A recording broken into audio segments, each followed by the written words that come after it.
morning, everybody.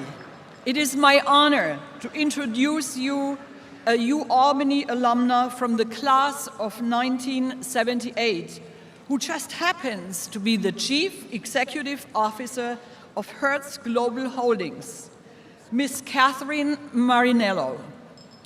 Since 2017, she has led Hertz, one of the largest vehicle rental companies in the world, as one of only a handful of female CEOs in the country. You.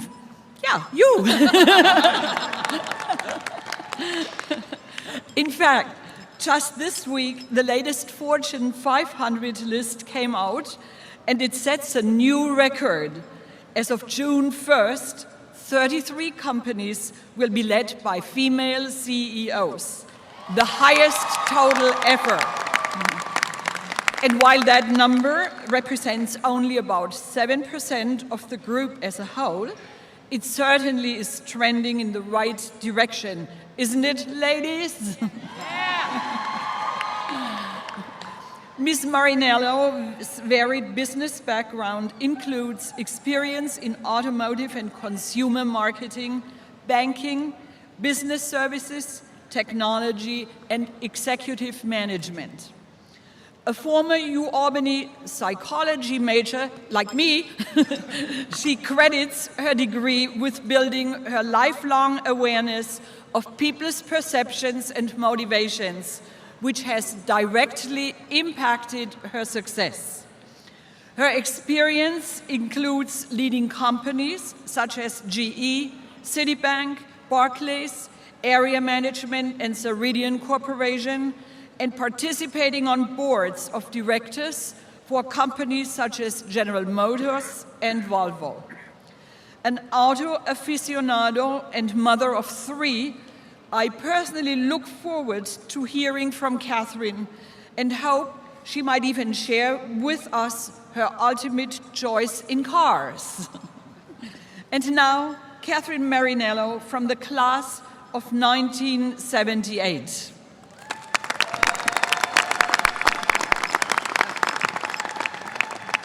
So,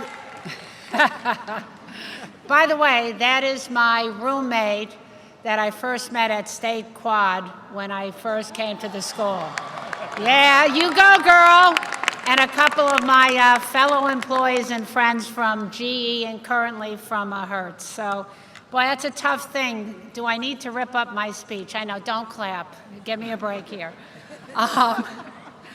When I got the call and was asked to consider doing this commencement speech, I have to be honest with you, it was pretty amazing. And I thought to myself, wait a second, I graduated SUNY Albany, pretty ordinary student with a psychology degree.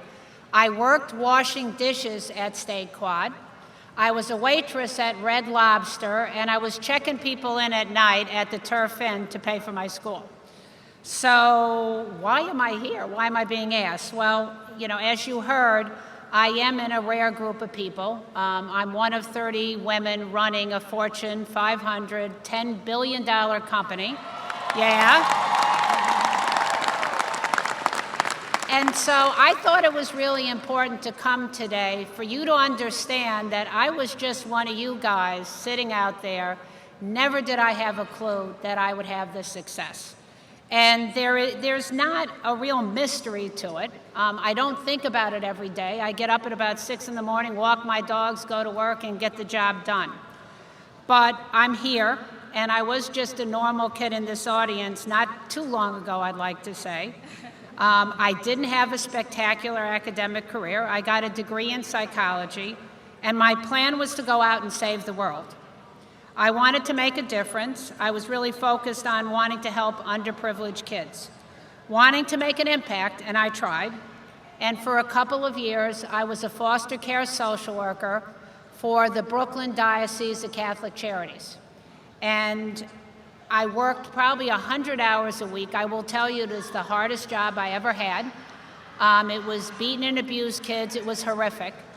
And ultimately, I burnt out. And you could call that a failure, but I did give it my all for a few years. I went the full 9 yards, and I finally said, I've got to find a different way. And so I left social work, but I had to get a job and I had to pay the bills.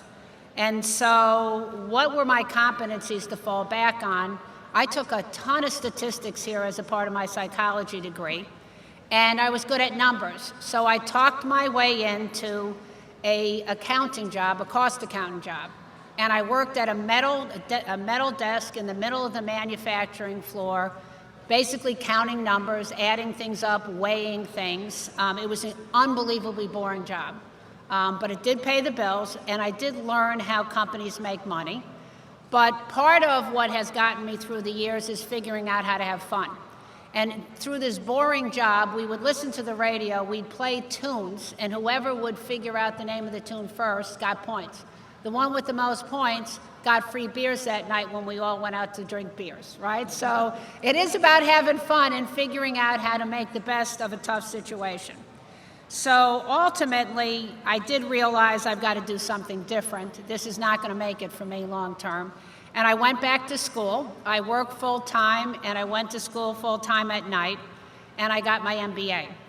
And so ultimately, again, I ended up here, being asked here, because I ran a Fortune 500, $10 billion company managing 1 million cars and 40,000 people around the world.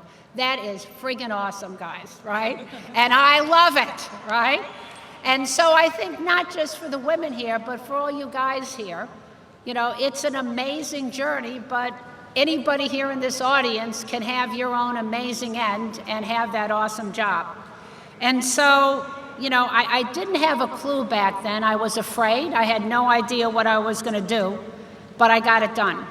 So a little bit of advice, and I think I want to start first and foremost with what you do when you're successful. And I think no matter where you go and what you do, you have to continue to serve others.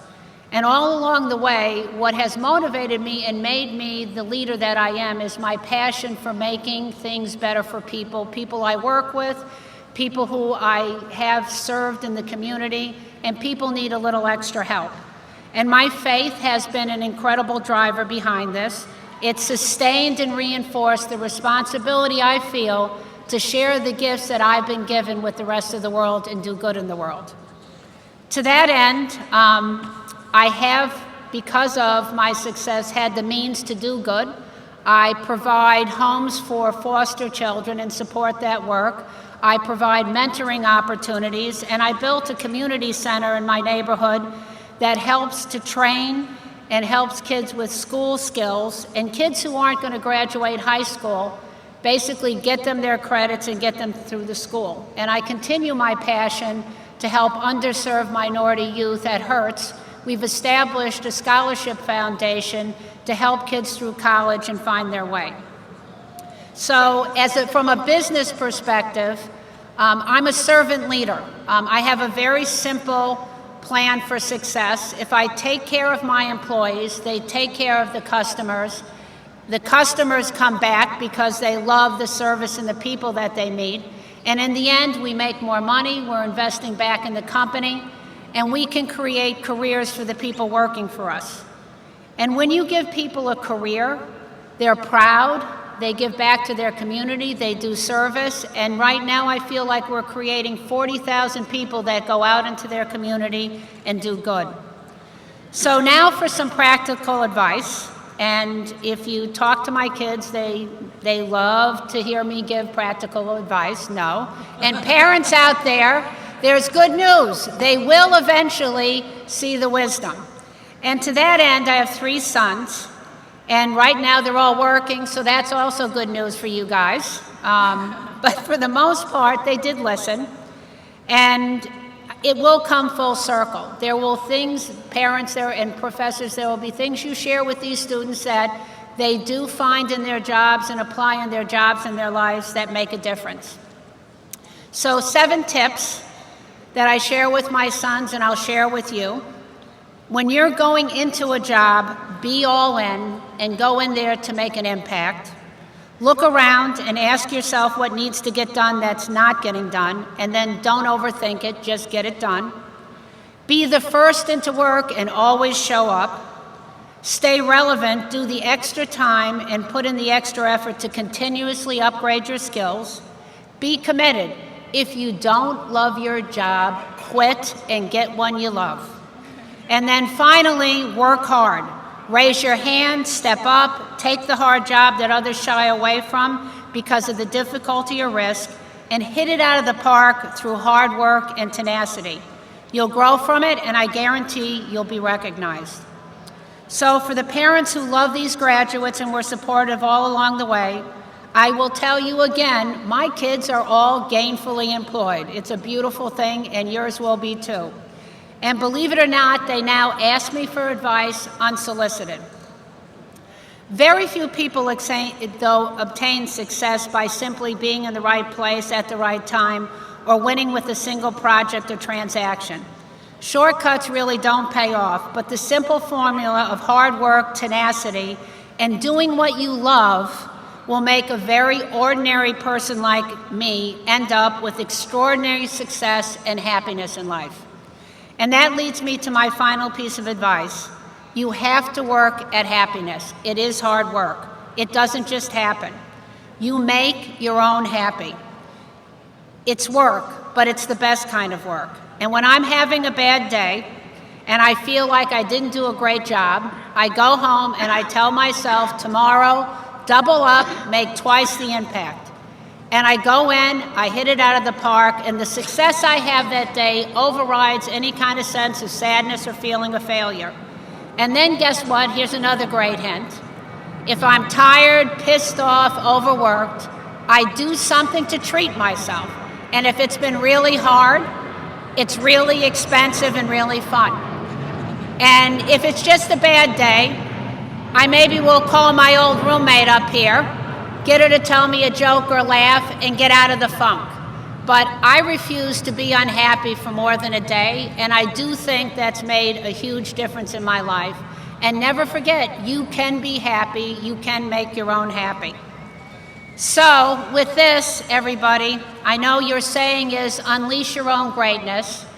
You may not believe it or understand it yet, but I would have never thought sitting in this chair that I would have been able to unleash the greatness that I've gotten in my life and the achievement. So go out there, guys, kill it and prove them you can be great and extraordinary. God bless you. Have fun today.